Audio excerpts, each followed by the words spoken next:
Aku bahkan tidak sudi memanggilmu Gus. Benar-benar tidak tahu diri. Tidakkah kamu tahu itu dosa besar? Lihat istrimu di sini. Ayah, jangan sok suci. Aku tahu segalanya, Ayah. Wanita itu. Istighfar, Gus. Abah, tidak ada sakut pautnya dengan dosa-dosamu. Bayangkan seorang lelaki bersorban putih, berdiri di depan cermin dengan mata sayu dan keringat dingin mengalir di pelipisnya. Di luar kamar, suara santri sedang melantunkan ayat suci, tapi di dalam ruangan itu, tubuhnya gemetar. Tangannya bergetar membuka pesan di ponsel. Sorban yang melambangkan kehormatan kini terasa seperti tali di lehernya sendiri. Angin sore berhembus lembut di pesantren Nurul Hikmah, di pinggiran kota Pasuruan. Langit mulai jingga, suara adzan asar menggema dari menara. Di serambi utama, Gus Mansur duduk bersila bersama para santri, membacakan tafsir surat An-Nur tentang menjaga pandangan. Suaranya tenang, berwibawa, seolah setiap kata keluar dari hati seorang yang suci. Para santri memandang kagum, bahkan ada yang meneteskan air mata karena keindahan nasihatnya. Namun di balik ketenangan itu, hati Gus Mansur bergetar. Ada suara kecil di dalam dirinya yang berbisik lirih, mengingatkan dosa yang belum sepenuhnya padam. Ia menutup pengajian dengan senyum tipis, tapi di balik senyum itu ada luka yang makin dalam. Sore itu, setelah para santri bubar, Gus Mansur berjalan menuju rumahnya di belakang pesantren. Di teras, Ning Ocha duduk dengan wajah teduh, sibuk membaca buku berbahasa Arab. Ia wanita cerdas, lembut, dan berwibawa. Sejak dulu, Ocha dikenal sebagai kebanggaan pesantren karena kecerdasannya menyaingi banyak ulama muda. Ia menatap suaminya dan tersenyum. "Mas, sudah kupastikan tiket dan berkas kuliah ke Mesir. Insya Allah bulan depan aku berangkat," ucapnya lembut.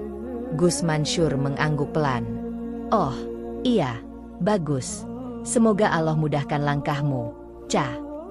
Namun dalam hatinya ada sesuatu yang aneh, campuran bangga dan takut. Sejak kabar keberangkatan Ocha, malam-malamnya terasa kosong.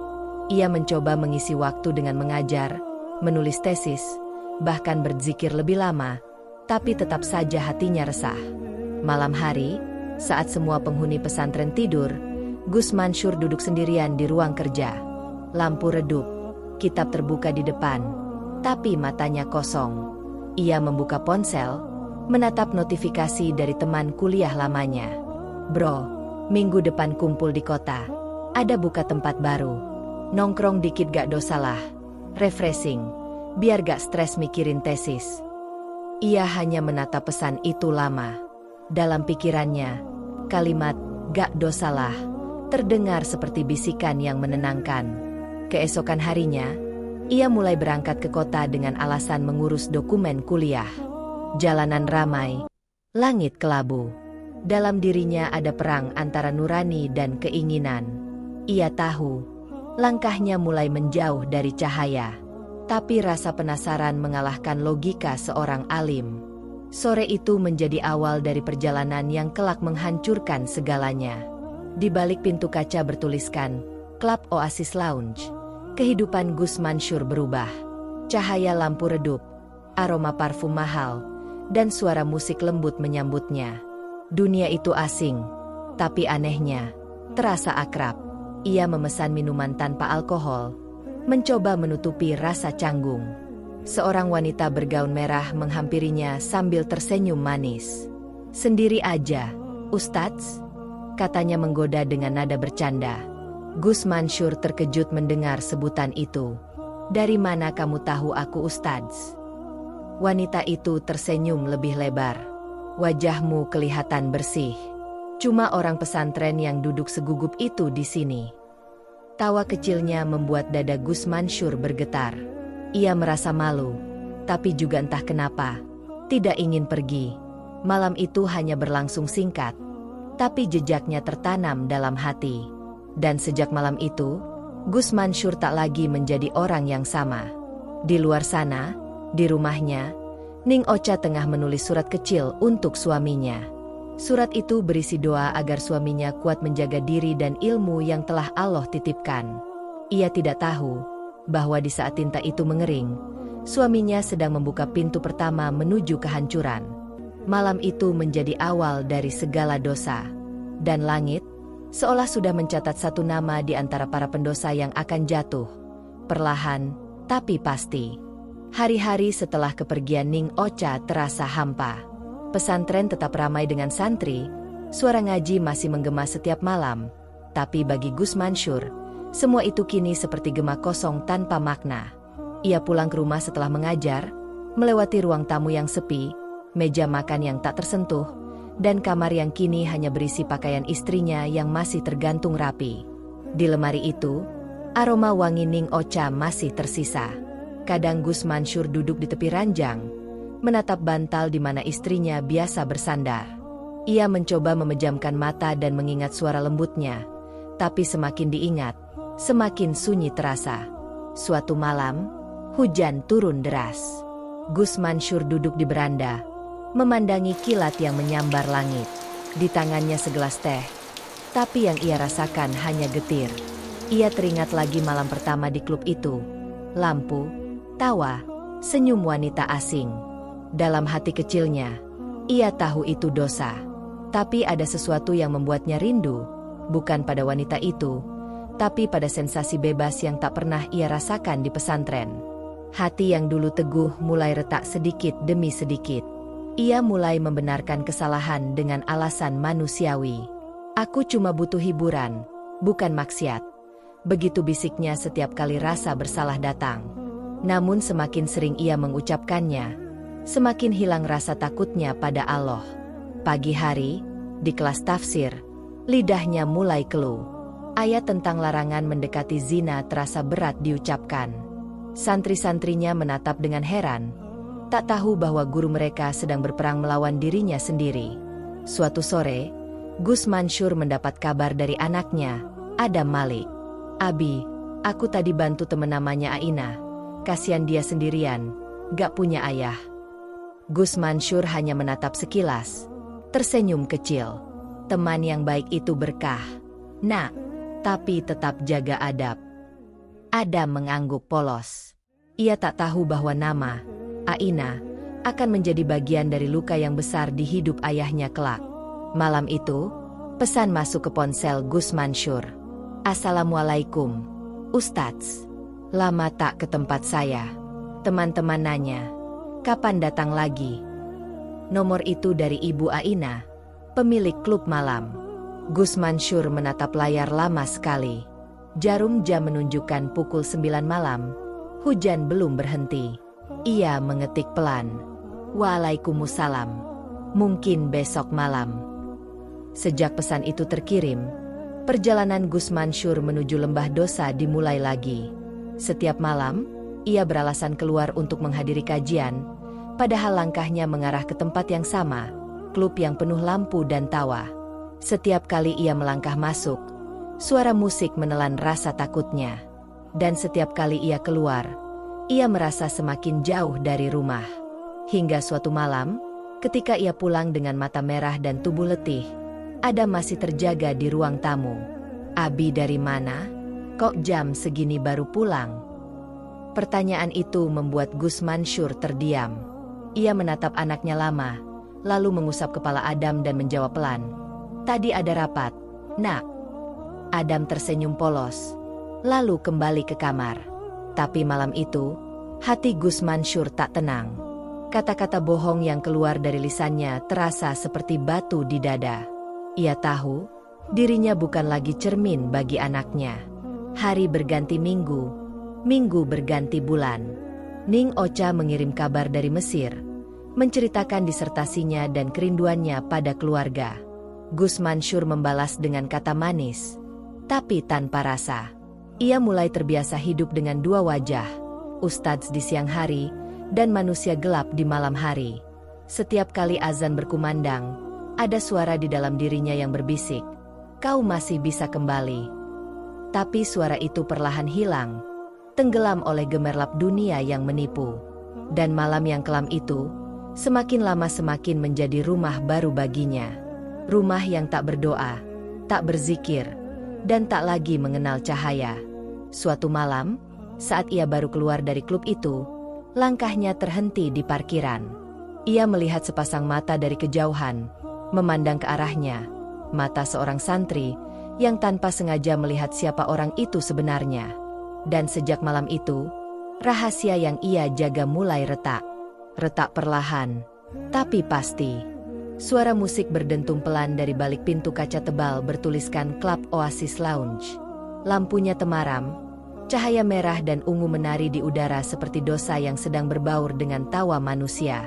Di tengah keramaian itu, seorang lelaki bersorban duduk di sudut ruangan dengan wajah gelisah.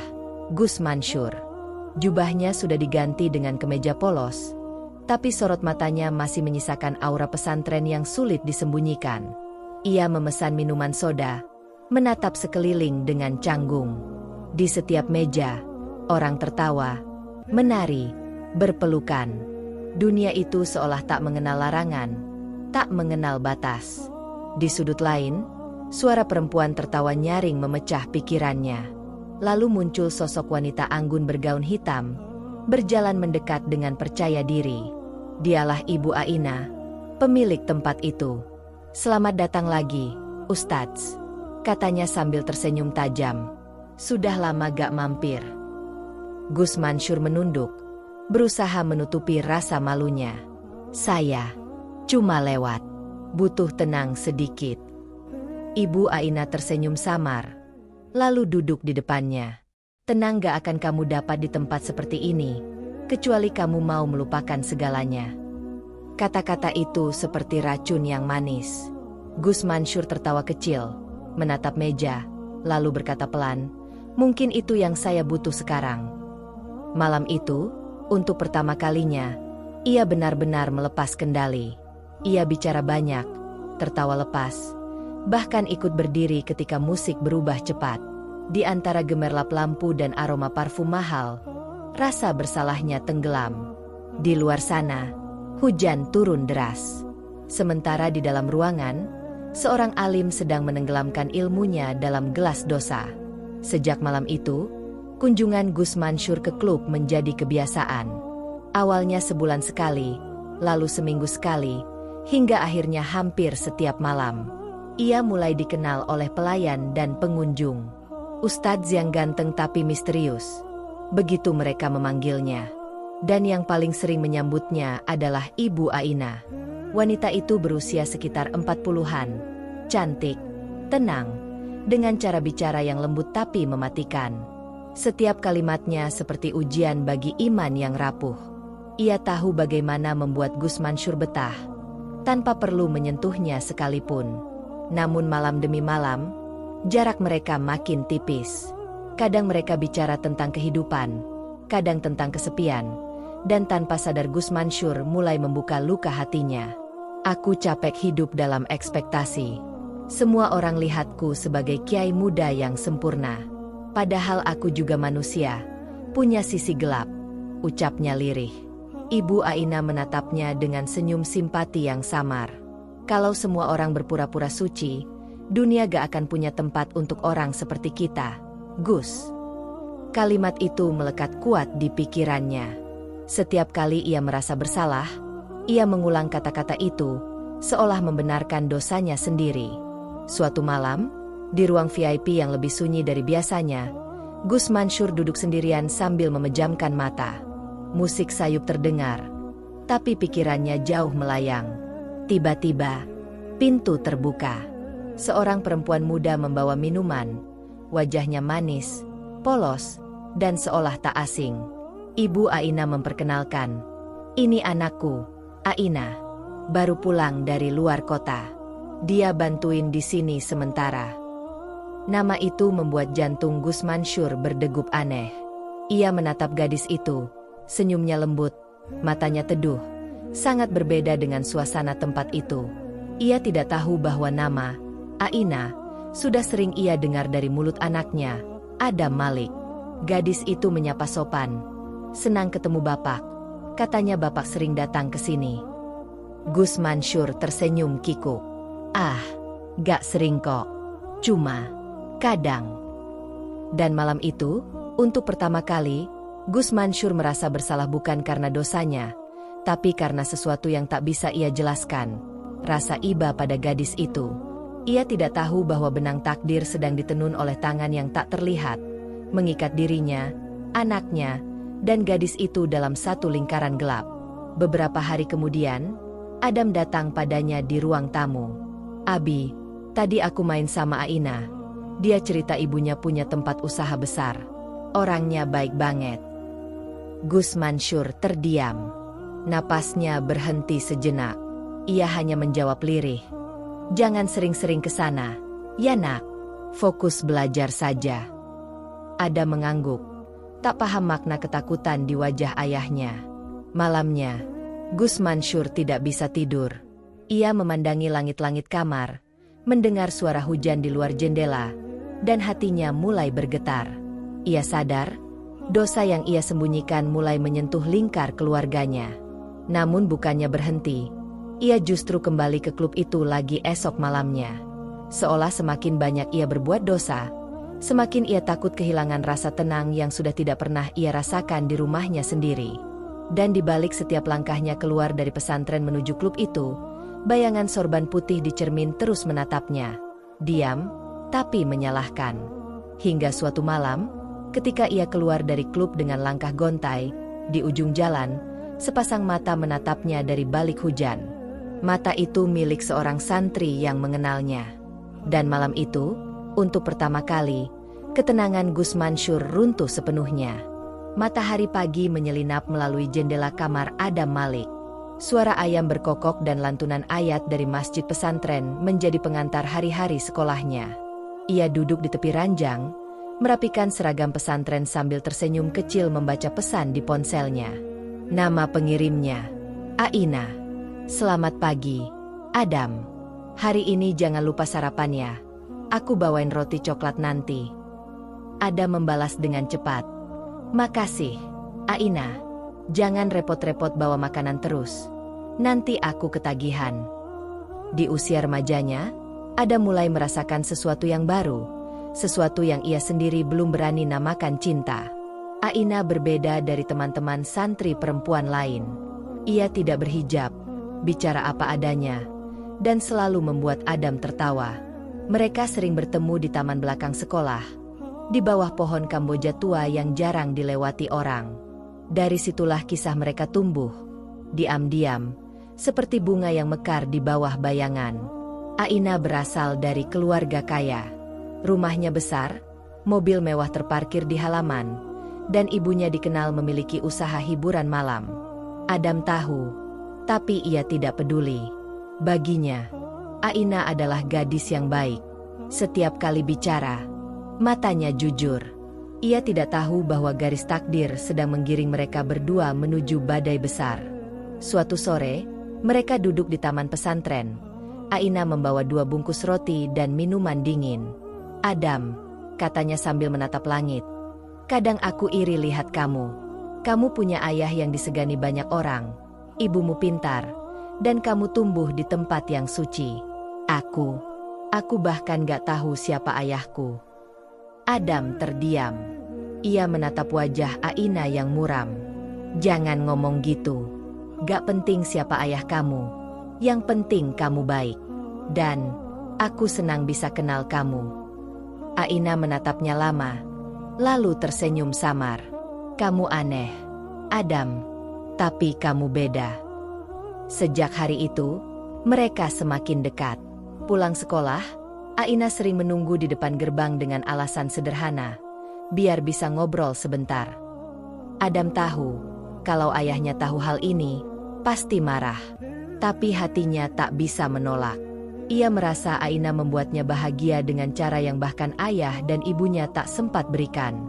Malam itu, di rumah pesantren, Gus Mansur baru saja pulang dari kota.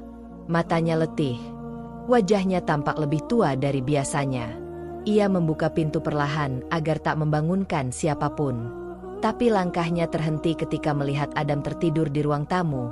Ponsel masih di tangan. Gus Mansur mengambil ponsel itu, sekadar ingin mematikannya.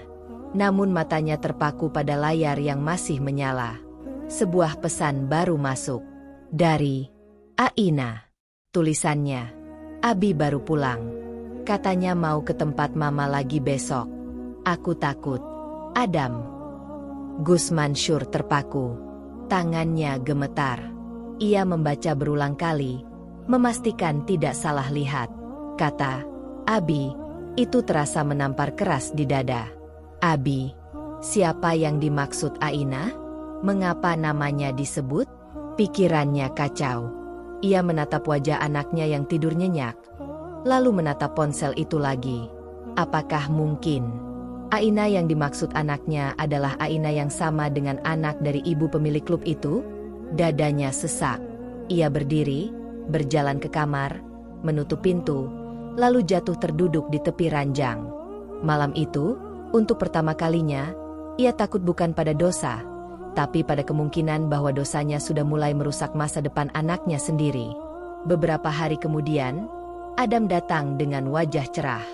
Abi, boleh gak aku main ke rumah Aina? Ibunya mau kenalan sama aku, katanya. Pertanyaan itu membuat Gus Mansur terdiam. Napasnya tercekat. Rumah siapa? Rumah Aina, temenku, dekat jalan raya kota. Seketika wajah Gus Mansur memucat. Ia tahu di jalan itu berdiri klub milik ibu Aina. Dunia seperti berhenti berputar. Ia berusaha menahan diri, lalu berkata dengan suara rendah, "Jangan ke sana, Adam. Itu bukan tempat yang baik."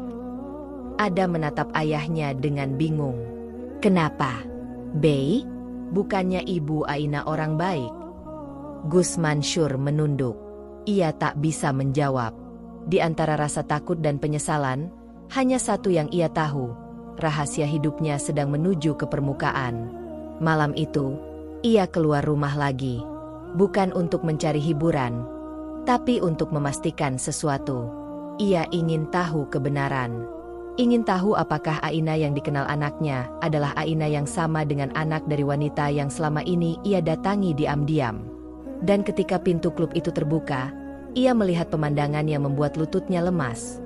Aina berdiri di sana, memeluk ibunya dengan wajah ceria. Ibu Aina menatapnya dari kejauhan, senyumnya samar, seperti seseorang yang tahu rahasia besar dan siap menggunakannya kapanpun ia mau.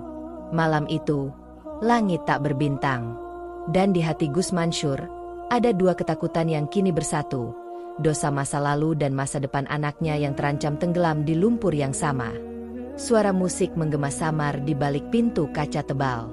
Lampu klub malam berwarna merah keunguan, menciptakan suasana yang hangat sekaligus mencekam.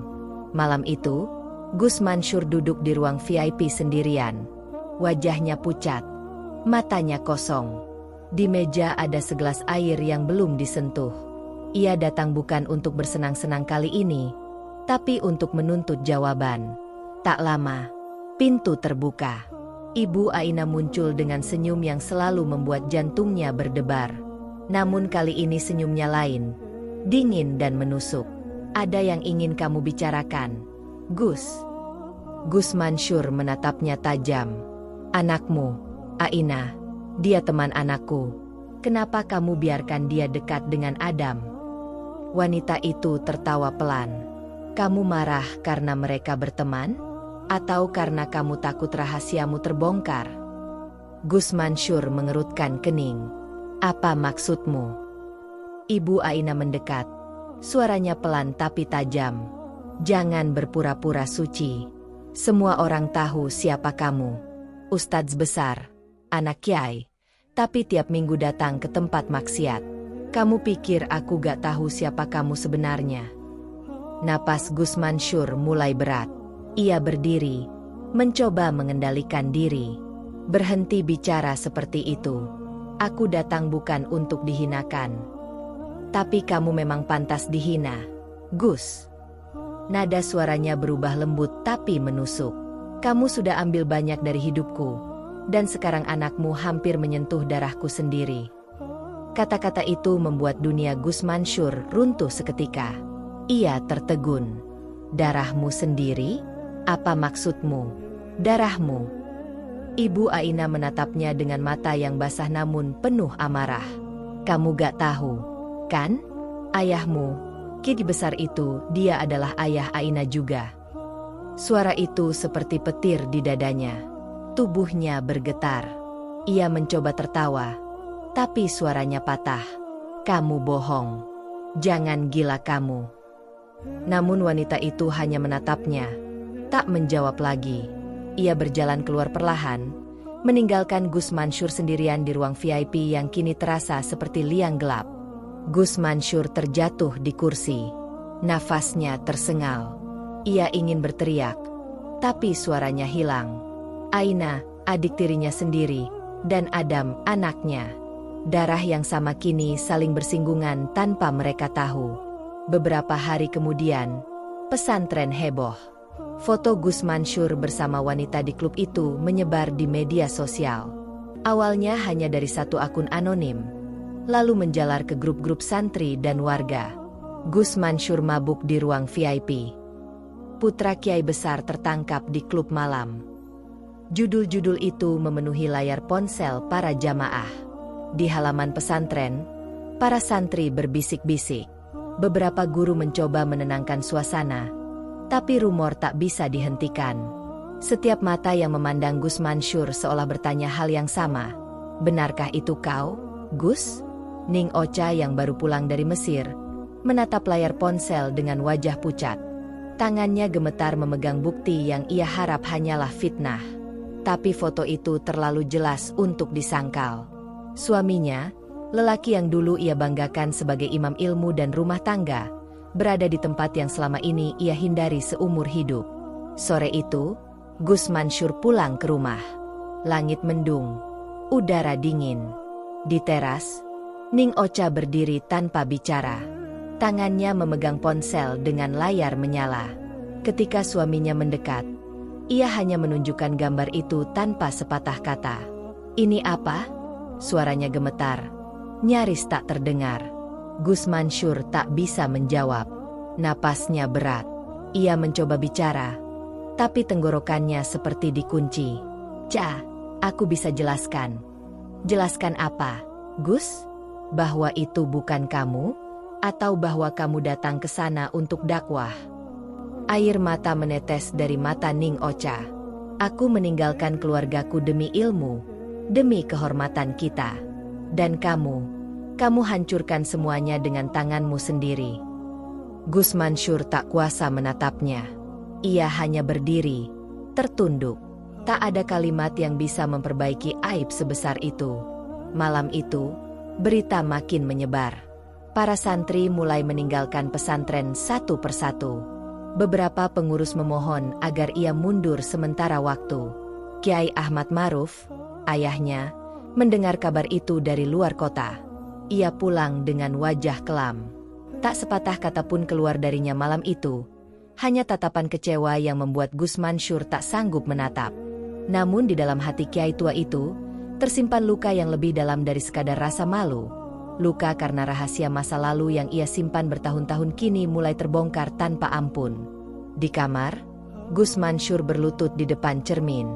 Sorban putih tergantung di kursi, kitab-kitab berdebu di meja. Ia menatap bayangannya sendiri dengan mata merah. Kenapa aku begini? Kenapa aku jatuh sejauh ini? Tak ada jawaban. Hanya wajahnya sendiri yang menatap balik. Wajah seorang alim yang kehilangan cahaya. Dan di luar sana, Aina menangis di kamar ibunya, memandangi ponsel yang berisi berita tentang pria yang diam-diam sering datang ke tempat mereka. Ia tak tahu bahwa pria itu adalah kakak tirinya sendiri. Malam itu, hujan turun deras.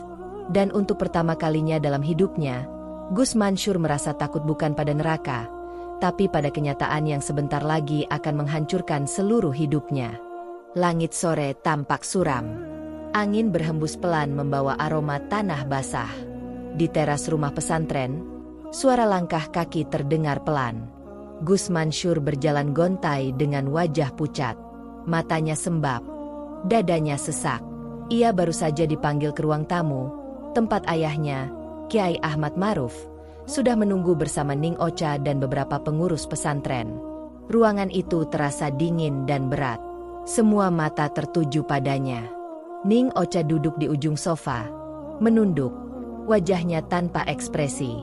Kiai Maruf menatap anaknya dengan pandangan tajam namun penuh luka. "Duduk, Mansur," ucapnya lirih tapi tegas. Gus Mansur menunduk, duduk perlahan. Tak ada suara selain detik jam dinding yang terus berdetak. Kiai Maruf menarik napas panjang, lalu berkata, "Aku sudah diam terlalu lama. Tapi sekarang, semua harus kau dengar." Ning Ocha menatap suaminya sekilas, lalu kembali menunduk. Gus Mansur hanya bisa terdiam. Kiai Maruf mulai bicara dengan suara bergetar. "Apa yang terjadi padamu bukan sekadar aib pribadi. Ini kutukan dari dosa yang pernah aku lakukan." Semua yang hadir menoleh, tak paham maksudnya.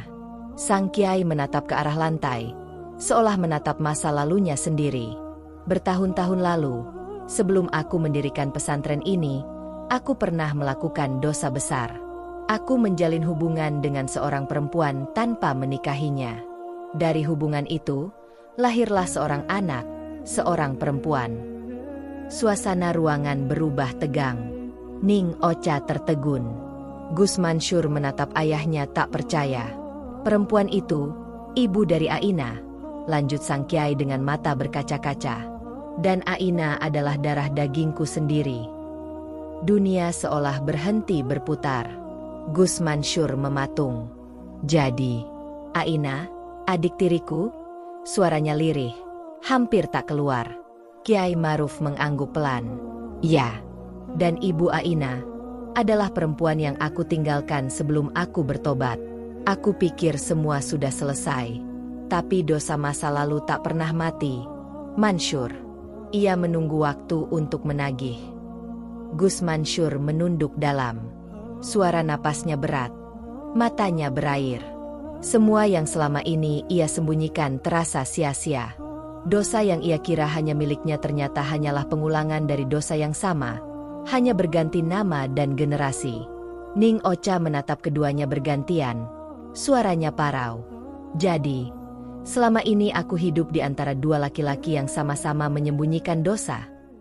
Ia berdiri, air mata menetes deras. "Aku meninggalkan hidupku demi ilmu, demi kehormatan pesantren, tapi ternyata rumah ini dibangun di atas rahasia yang busuk." Gus Mansur mencoba mendekat. "Cah, aku. Jangan sentuh aku, Gus." Nada suaranya tegas, gemetar menahan marah. "Aku tidak tahu siapa yang lebih menyedihkan. Kamu yang jatuh dalam dosa yang sama seperti ayahmu, atau aku yang selama ini membela nama baik kalian di depan dunia tanpa tahu bahwa rumah ini penuh kebohongan." Ia berlari keluar ruangan, meninggalkan semuanya dalam keheningan. Beberapa hari berikutnya, kabar tentang pengakuan itu mulai tersebar. Santri mendengar potongan cerita dari mulut ke mulut. Pesantren mulai kosong. Beberapa guru memutuskan mundur. Nama besar keluarga Kiai Maruf kini tinggal kenangan. Gus Mansur mengurung diri di kamar selama berhari-hari. Lampu tak pernah dinyalakan. Ia duduk di lantai, di antara tumpukan kitab yang berdebu. Di tangannya, ia menggenggam surat kecil yang ditulis Ning Ocha sebelum pergi meninggalkannya. Tulisan itu lembut tapi penuh luka. "Aku tak tahu lagi siapa dirimu. Tapi aku masih berdoa semoga Allah tidak membencimu seperti aku membencimu hari ini." Surat itu diremasnya, lalu jatuh ke lantai. Gus Mansur menangis. Untuk pertama kalinya dalam hidup, ia merasakan hampa yang begitu dalam, seperti jiwanya dicabut sedikit demi sedikit. Suatu malam, pintu kamarnya diketuk. Kiai Maruf berdiri di depan, membawa tongkatnya. Wajahnya tampak tua dan lelah. "Anakku," katanya pelan, "dosa tak bisa dibersihkan dengan ilmu, tapi dengan penyesalan yang sungguh-sungguh." Gus Mansur menunduk. "Aku menyesal, Ayah, tapi rasanya sudah terlambat." Sang kiai memegang bahunya, menatapnya dengan mata basah. "Tak ada kata terlambat untuk meminta ampun pada Allah. Tapi kau harus siap menerima akibat dari semua ini." Nama baik kita mungkin tak akan kembali, tapi semoga ampunannya masih sudi menerima. Keduanya terdiam. Hujan turun di luar jendela, membasahi halaman pesantren yang kini sunyi. Dan di tempat lain, di sebuah rumah besar di kota, Aina menatap foto Gus Mansur di layar berita. Ia tak tahu bahwa pria itu bukan hanya tamu yang dulu sering datang ke klub ibunya, tapi juga saudara darahnya sendiri. Air mata menetes dari matanya tanpa ia tahu alasannya. Entah karena iba, atau karena sesuatu dalam dirinya berbisik bahwa hidupnya baru saja berubah untuk selamanya. Malam itu, Gus Mansur bersujud lama di lantai kamarnya. Air matanya mengalir membasahi sajadah. Tapi saat ia menatap ke cermin setelahnya, yang ia lihat bukan lagi seorang alim, melainkan bayangan lelaki yang kehilangan segalanya. Bayangan yang kelak akan menuntunnya pada hukuman yang lebih berat, dari Allah, dan dari tubuhnya sendiri. Pagi itu, udara pesantren terasa berat. Halaman yang biasanya riuh oleh suara santri kini sunyi. Hanya terdengar gemerisik dedaunan dan langkah kaki beberapa pengurus yang menunduk lewat tanpa berani menatap ke arah rumah utama. Di dalam kamar yang tirainya tertutup rapat, Gus Mansur duduk sendirian. Wajahnya pucat, janggutnya tak lagi terurus. Di meja, beberapa kitab terbuka tapi tak satu pun disentuh. Ia memandangi foto kecil keluarganya, dirinya, Ning Ocha, dan Adam Malik. Gambar itu diambil 2 tahun lalu, saat hidup masih sederhana dan penuh tawa. Kini, foto itu terasa seperti kenangan dari dunia lain. Dunia yang sudah tak mungkin ia sentuh lagi. Sejak pengakuan ayahnya, semuanya berubah. Para santri pergi satu persatu. Para tetangga mulai menutup pintu saat ia lewat. Setiap langkahnya di luar rumah diiringi bisik-bisik yang tajam. Itu putra kiai yang ke klub malam. Ya, katanya adiknya sendiri ikut terlibat dalam aibnya. Gus Mansur menunduk setiap kali mendengarnya. Ia tak bisa marah. Ia tahu semua itu benar. Sore itu, pintu kamarnya diketuk pelan. Adam masuk dengan wajah bingung. "Abi, kenapa semua orang ngomongin kita? Aku dengar ada yang bilang Abi kena fitnah. Itu benar, kan?" Suara polos itu menusuk hatinya seperti pisau. Gus Mansur memaksa tersenyum. "Nak, dunia kadang kejam. Tapi ingat, Allah tahu kebenaran." Adam menatap ayahnya lama. "Tapi mereka bilang ibu gak bakal pulang lagi. Ibu ninggalin kita karena Abi." Gus Mansur tak sanggup menahan air mata.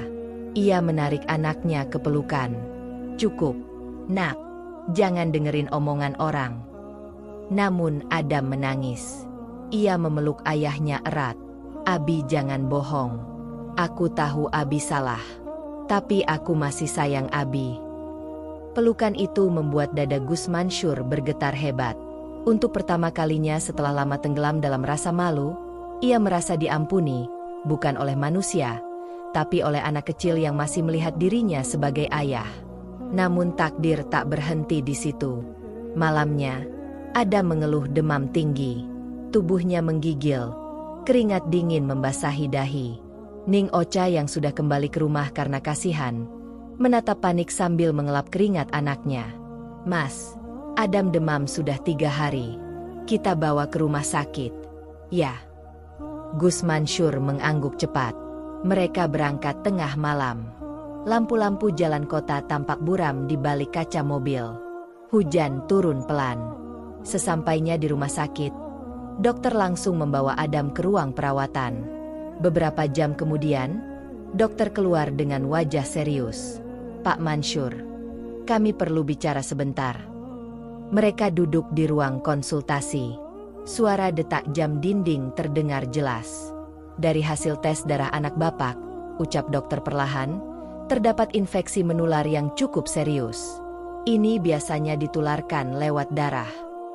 Ning Ocha menatap suaminya tajam. "Darah?" Dokter melanjutkan, "Apakah sebelumnya Bapak atau Ibu pernah mengalami infeksi serupa?" Kata-kata itu membuat udara di ruangan membeku. Ning Ocha menunduk. Air matanya jatuh. Ia tahu. Ia juga pernah merasa tubuhnya sakit, tapi tak berani memeriksa. Kini semuanya jelas. Penyakit yang dibawa Gus Mansur, penyakit dari dosanya sendiri, telah menular kepada istrinya dan kini kepada anak mereka. Di luar ruangan, Gus Mansur duduk di kursi panjang rumah sakit. Matanya kosong menatap dinding. Setiap napas terasa seperti beban. Ning Ocha keluar dengan wajah merah karena tangis. Ia tak bicara sepatah kata pun, hanya berjalan menjauh. Sementara itu, di ruang perawatan, Adam terbaring lemah. Tubuh kecilnya menggigil di bawah selimut. Gus Mansur masuk perlahan, duduk di tepi ranjang. Ia menggenggam tangan anaknya yang dingin. "Maafin Abi, nak," bisiknya lirih. "Abi gak jaga diri, Abi egois. Sekarang kamu harus nanggung semua akibatnya." Air mata jatuh di tangan anaknya. Adam membuka mata, menatap ayahnya dengan pandangan lemah. "Abi, jangan nangis. Aku masih kuat kok." Anak itu tersenyum kecil, lalu menutup mata lagi. Senyum itu seperti pisau yang menembus hati Gus Mansur. Malam itu, ia berjalan keluar rumah sakit menuju parkiran. Hujan turun deras, membasahi seluruh tubuhnya. Ia menengadah ke langit, membiarkan air menampar wajahnya. "Ya Allah," suaranya serak. "Kenapa engkau gak hukum aku aja? Kenapa mereka ikut menanggung dosaku?" Tak ada jawaban. Hanya suara hujan yang menenggelamkan doanya. Beberapa minggu kemudian, penyakit itu semakin parah. Adam harus dirawat rutin. Ning Ocha semakin lemah. Dan Gus Mansur mulai kehilangan tenaga. Setiap malam, ia merasa tubuhnya panas seperti terbakar. Dokter bilang penyakitnya menyebar cepat.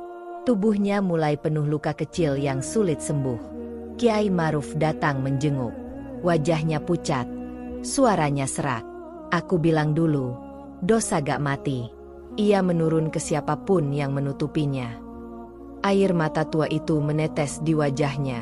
"Anakku, kita berdua sedang dihukum oleh masa lalu yang sama." Keduanya berpelukan. Tangis mereka pecah. Dan di luar kamar rumah sakit, Aina berdiri diam. Ia datang tanpa diketahui siapapun. Dari balik kaca, ia melihat lelaki itu, Gus Mansur, sosok yang dulu datang diam-diam ke tempat ibunya. Air mata menetes tanpa ia tahu kenapa. Ia hanya berbisik pelan, "Kalau benar darah kita sama, kenapa Allah pertemukan kita dengan cara seburuk ini?" Lalu ia pergi, meninggalkan lorong rumah sakit yang sunyi.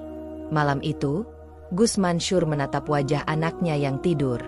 Tubuh kecil itu lemah, tapi di wajahnya masih ada kedamaian. Dan di dalam hati seorang ayah yang hancur, tumbuh doa yang paling tulus yang pernah ia panjatkan seumur hidupnya. Doa agar dosanya tak lagi menurun ke generasi berikutnya. Malam itu sunyi.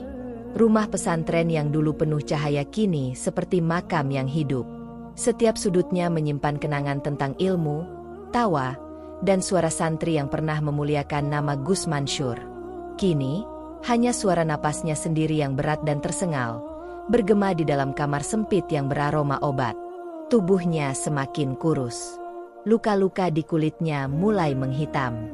Setiap kali bangun, ia merasakan nyeri seperti terbakar dari dalam. Dokter mengatakan penyakitnya sudah menyebar ke seluruh darah. Penyakit itu bukan hanya menyerang tubuh, tapi juga harga dirinya. Ia, seorang alim yang dulu berbicara tentang kebersihan hati, kini harus menanggung akibat dari najis perbuatannya sendiri. Di meja kecil dekat ranjang, ada sebotol air putih dan mushaf kecil yang sudah lusuh. Ia membuka pelan, tangannya gemetar, bibirnya kering. "Ya Allah," suaranya serak nyaris tak terdengar. "Hamba tahu ini hukuman, tapi jangan engkau timpakan pada mereka yang tak bersalah." Air matanya jatuh, membasahi halaman Al-Quran yang terbuka. Beberapa hari berlalu, Ning Ocha semakin lemah. Wajahnya pucat, tubuhnya sering menggigil. Tapi meski sakit, ia masih setia menjaga suaminya. Setiap malam ia mengganti perban di tangan dan kaki Gus Mansur. Setiap kali menyentuh luka suaminya, Air matanya menetes tanpa suara. Ia tak lagi marah.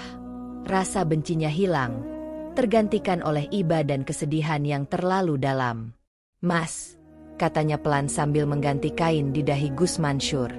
"Kalau waktu bisa diulang, aku masih akan memilih menikah denganmu. Tapi aku akan berdoa supaya kita gak lupa jadi manusia."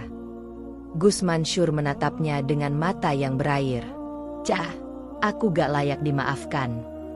Ning Ocha tersenyum pahit. "Yang aku berikan bukan maaf, Mas. Tapi aku takut mati dengan dendam di dada. Aku gak mau bawa itu menghadap Allah." Kata-kata itu seperti belati yang lembut, menusuk tanpa darah, tapi meninggalkan luka yang tak akan sembuh sampai mati. Beberapa malam kemudian, Gus Mansur mendengar suara langkah di luar kamar. Ia memanggil pelan, "Adam, itu kamu?" Tak ada jawaban. Ia bangkit perlahan, tubuhnya gemetar. Saat membuka pintu, ia melihat sosok Adam duduk di lantai depan musyalah kecil, menunduk dalam diam. "Kenapa belum tidur, Nak?" Anaknya menatapnya dengan mata lelah. "Aku mimpi, Bey.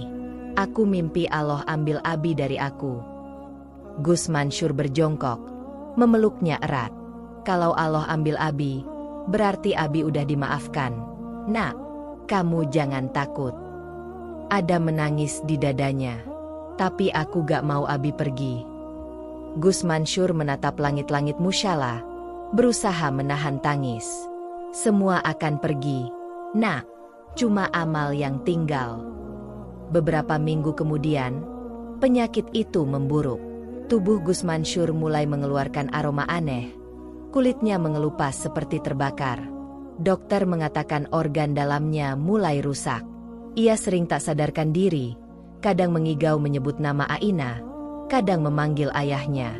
Suatu malam, ketika kesadarannya mulai kabur, ia terbangun dan melihat sosok berdiri di ambang pintu.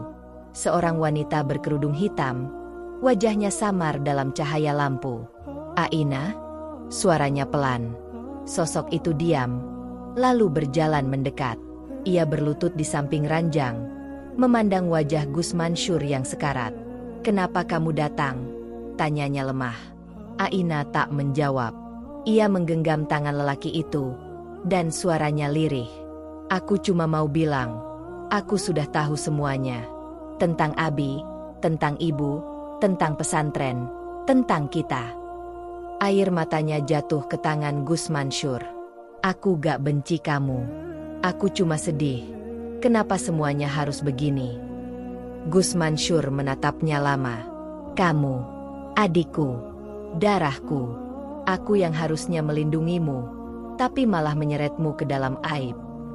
Aina menunduk. "Mungkin ini cara Allah mempertemukan kita, bukan untuk kebahagiaan, tapi untuk penebusan." Gus Mansur tersenyum lemah. "Kau lebih bijak dari semua ilmuku, Nak." Ia mengangkat tangan yang lemah dan menyentuh kepala gadis itu. "Pergilah, Aina.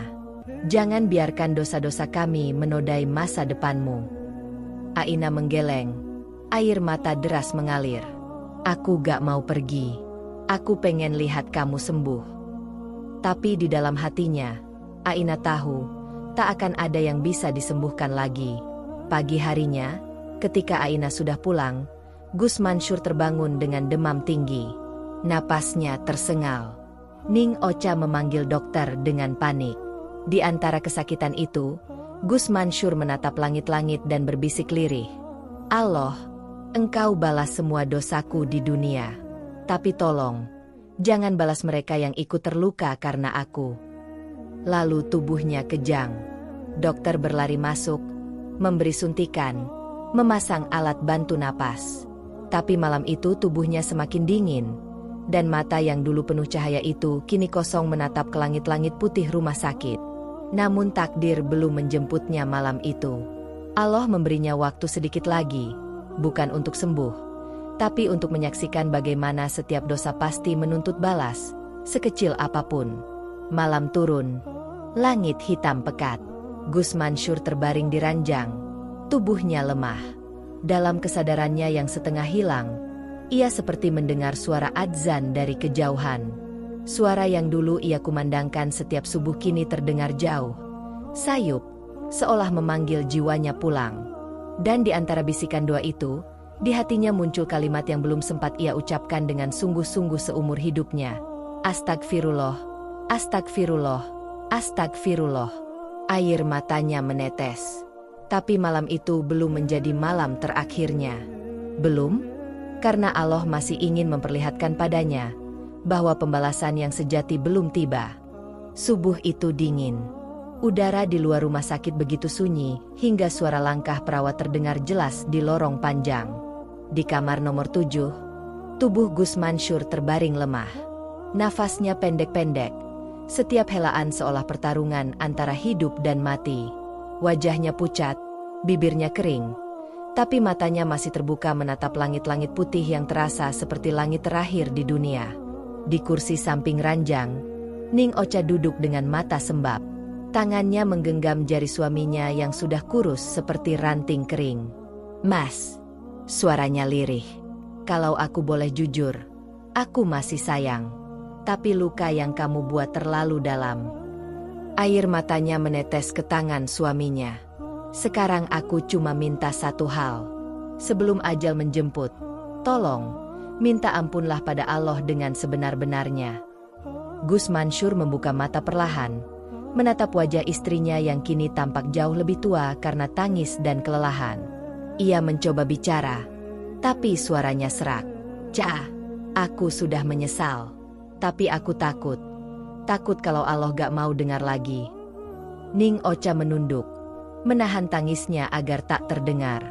"Mas, Allah itu Maha Pengampun. Bahkan kalau langit dan bumi penuh dosa, Dia tetap bisa hapus kalau kita sungguh-sungguh menyesal." Kata-kata itu menembus hatinya seperti cahaya kecil di tengah kegelapan panjang. Gus Mansur memejamkan mata. Air matanya menetes satu persatu. Dalam hati ia mulai bicara dengan lirih, nyaris tanpa suara. "Ya Allah, aku telah menukar ilmu dengan nafsu, menukar cahaya dengan gelap, menukar surga dengan dunia. Aku malu. Ya Rob, aku malu." Beberapa hari berikutnya, Gus Mansur meminta untuk dipulangkan dari rumah sakit. Ia ingin meninggal di pesantren, di tempat di mana ia dulu mengajar para santri membaca ayat yang kini terasa menelanjangi dirinya. Para santri yang tersisa membantu memindahkannya. Ia dibaringkan di kamar kecil di belakang musala. Di dinding tergantung foto dirinya saat masih muda, tersenyum gagah dengan sorban putih dan kitab di tangan.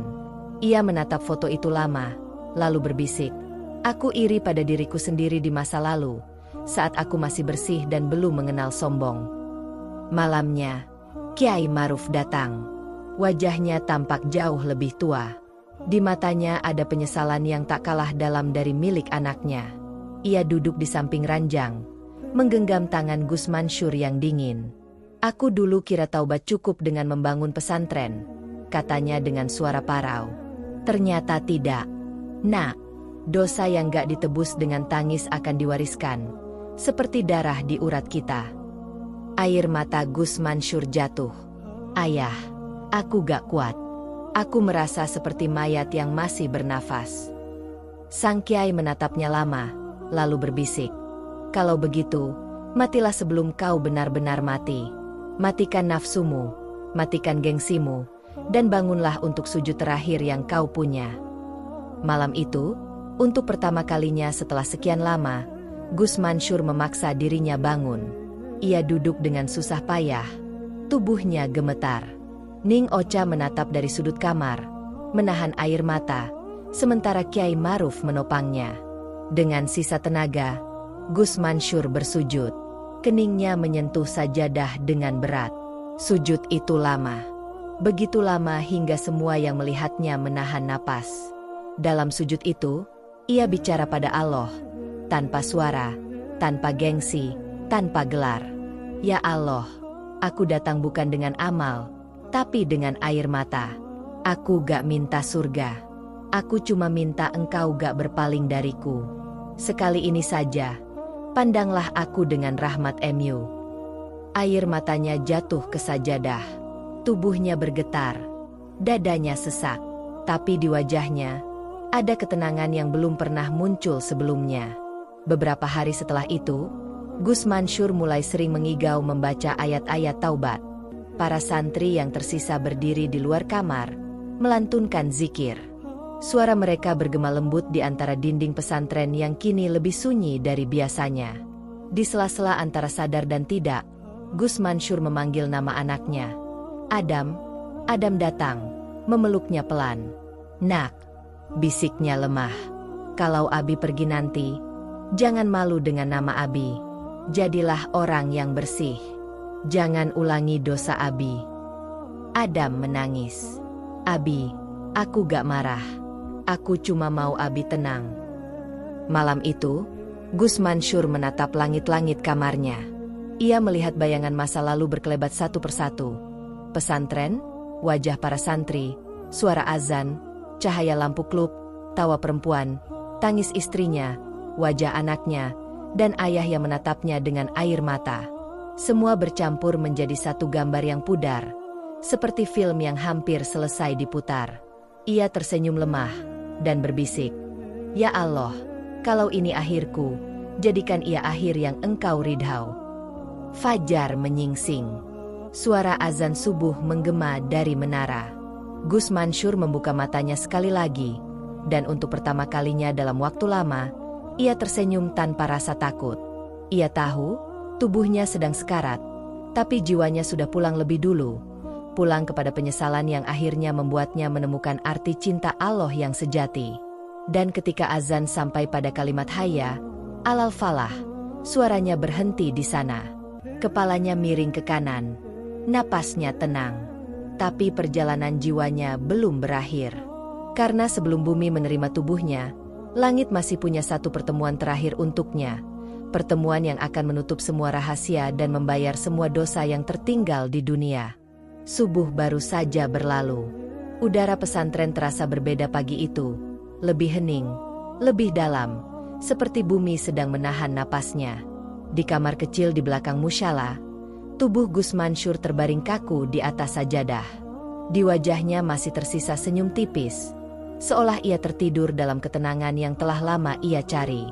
Ning Ocha duduk di sampingnya dengan mata sembab, memeluk jasad suaminya yang dingin. Di sudut kamar, Adam menangis dalam diam, menggenggam tangan ayahnya yang tak lagi bergerak. Kiai Maruf berdiri di belakang mereka, tubuhnya gemetar, tongkatnya jatuh ke lantai. Air matanya jatuh tanpa suara. "Anakku, akhirnya kau pulang juga," bisiknya lirih. "Tapi kau pulang dengan cara yang membuat langit menangis." Para santri yang masih bertahan berdiri di luar kamar, berbaris dengan wajah sendu. Suara isak perlahan bergema di seluruh halaman pesantren. Tak ada yang berani berbicara. Hanya angin yang berhembus pelan, menyapu daun-daun mangga di halaman seolah ikut berduka. Jenazah Gus Mansur dimandikan di ruang tempat ia dulu mengajar wudhu kepada para santri kecil. Air yang mengalir dari kendi terasa dingin di tangan mereka. Setiap sentuhan air ke tubuhnya seperti menghapus satu demi satu jejak kesombongan, nafsu, dan dosa yang pernah ia lakukan. Ning Ocha membantu dalam diam. Ia menatap tubuh suaminya tanpa amarah, tanpa kata. Di antara luka yang ditinggalkan, yang tersisa hanyalah kasih yang sudah dipasrahkan kepada takdir. "Mas," bisiknya lirih, "semoga Allah menerimamu dengan cara yang lebih lembut daripada dunia memperlakukanmu." Setelah selesai dimandikan, tubuh itu dibungkus dengan kain putih yang bersih. Wajahnya terlihat damai, jauh lebih tenang dari sebelumnya. Bahkan para santri berbisik pelan. Wajahnya bersinar, seperti orang yang diampuni. Kiai Maruf menatap anaknya untuk terakhir kali. Tangannya gemetar saat ia menunduk dan mengecup kening Gus Mansur. "Semoga Allah menghapus dosaku bersamamu, Nak," ucapnya dengan suara parau. Prosesi pemakaman dilakukan di halaman belakang pesantren, di bawah pohon sawo yang rimbun, tempat di mana dulu Gus Mansur sering berdiri memberi nasihat kepada santri-santrinya. Hari itu langit mendung, awan menggantung rendah, tapi tak satupun orang beranjak. Suara takbir berkumandang, menggema di antara dinding pesantren yang kini terasa hampa. Ning Ocha berdiri memandangi tanah yang perlahan menutupi tubuh suaminya. Di sampingnya, Adam menggenggam tangannya erat. Wajahnya basah oleh air mata. Ketika liang itu tertutup sepenuhnya, Ki Maruf menatap langit dan berkata lirih, "Allah, engkau sudah ambil anakku. Tapi aku tahu, engkau sedang membersihkan namanya di hadapan MU."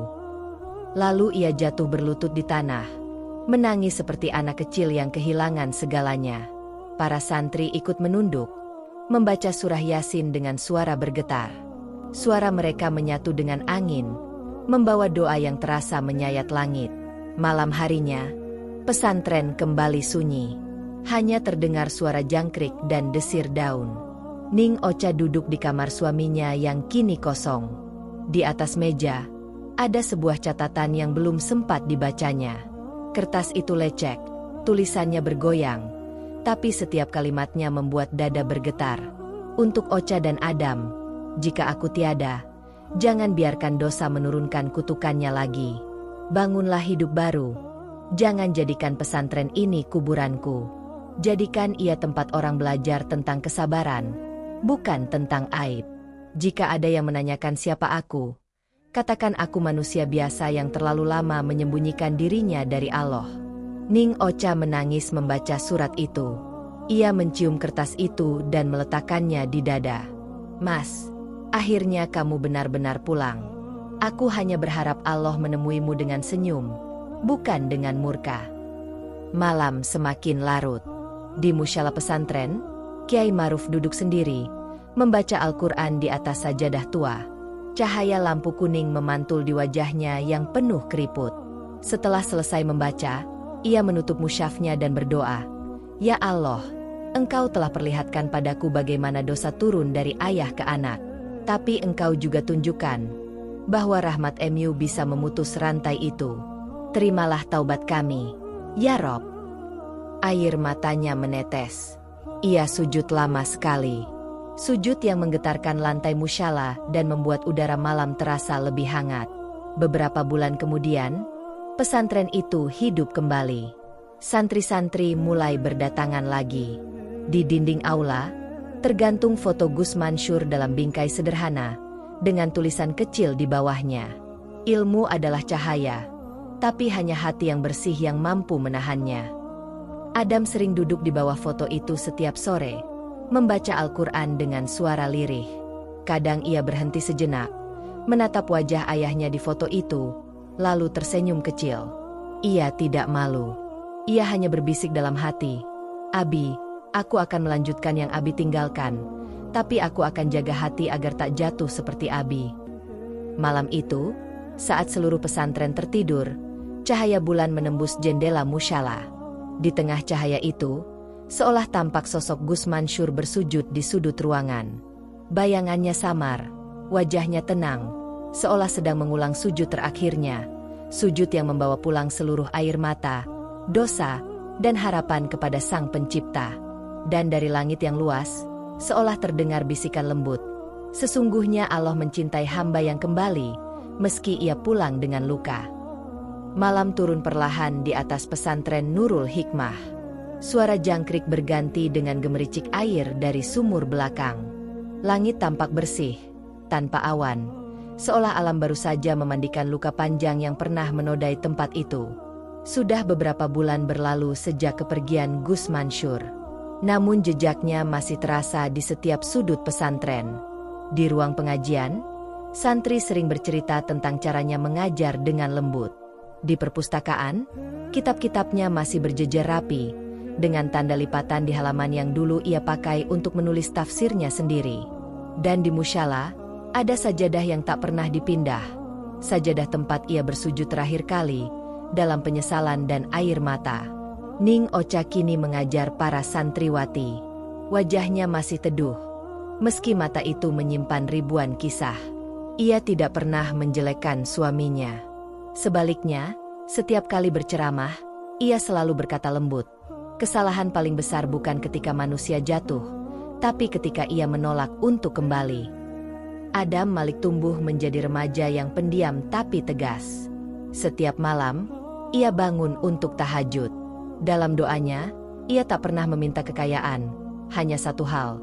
Ya Allah, jangan biarkan aku mencintai dunia lebih dari MU seperti yang dilakukan Abi dulu. Kadang, di antara doa itu, air matanya jatuh ke sajadah yang dulu digunakan ayahnya. Ia tahu, dosa bisa menurun lewat darah, tapi taubat juga bisa menurun lewat doa. Suatu malam, ketika bulan purnama menggantung di langit, Kiai Ahmad Maruf berdiri di halaman belakang, memandangi makam anaknya. Angin malam meniup jubahnya pelan.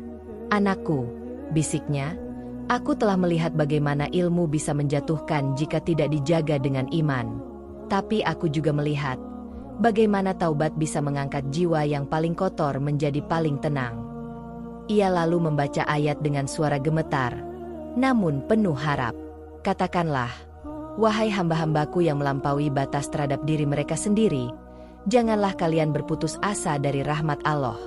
Sesungguhnya Allah mengampuni dosa-dosa semuanya. Sungguh, Dialah yang Maha Pengampun lagi Maha Penyayang." Quran Surat Az-Zumar 53. Suara itu menggema lembut, menembus malam, menembus tanah, menembus hati siapapun yang mendengarnya. Kiai Maruf menutup musyafnya, menatap makam itu lama, lalu tersenyum. "Semoga engkau damai di sana, Mansur. Karena aku tahu, Allah telah menepati janjinya pada hamba yang pulang dengan air mata." Pagi berikutnya, pesantren kembali ramai. Santri-santri baru datang, menyalami Kiai dan Bunyai dengan semangat. Tak ada yang tahu kisah kelam yang dulu hampir menghancurkan tempat itu. Yang mereka tahu hanyalah, pesantren ini mengajarkan bahwa taubat tak pernah tertutup, bahkan bagi orang yang pernah terjatuh paling dalam. Dan di tengah hiruk-pikuk santri, Adam berdiri di serambi musyalah, menatap ke langit biru. Ia tersenyum kecil. Ia tahu, ayahnya mungkin sedang tersenyum dari tempat yang lebih tinggi, di sisi ampunan Allah yang tak terbatas. Cahaya matahari pagi menembus pepohonan, menyinari sajadah tua di sudut musyalah. Sajadah itu tetap terhampar di sana, seolah menjadi saksi bahwa di dunia ini, tak ada yang benar-benar terlambat untuk kembali kepadanya. Karena pada akhirnya, bukan seberapa besar ilmu yang menentukan kemuliaan seseorang, tapi seberapa dalam hatinya bersujud dalam penyesalan. Dan di bawah langit yang cerah itu, pesantren Nurul Hikmah berdiri lagi, bukan sebagai tempat yang sempurna, tapi sebagai bukti bahwa rahmat Allah selalu lebih besar dari segala dosa. Dari kisah ini kita belajar bahwa kesalahan manusia tak pernah lebih besar dari kasih sayang Allah. Dosa bisa menghancurkan kehormatan, tapi taubat yang sungguh-sungguh bisa mengembalikan cahaya yang padam. Setiap kejatuhan, jika disertai penyesalan, adalah langkah menuju keampunan. Sesungguhnya Allah mencintai orang-orang yang bertaubat dan mencintai orang-orang yang mensucikan diri. Quran Surat Al-Baqarah 222.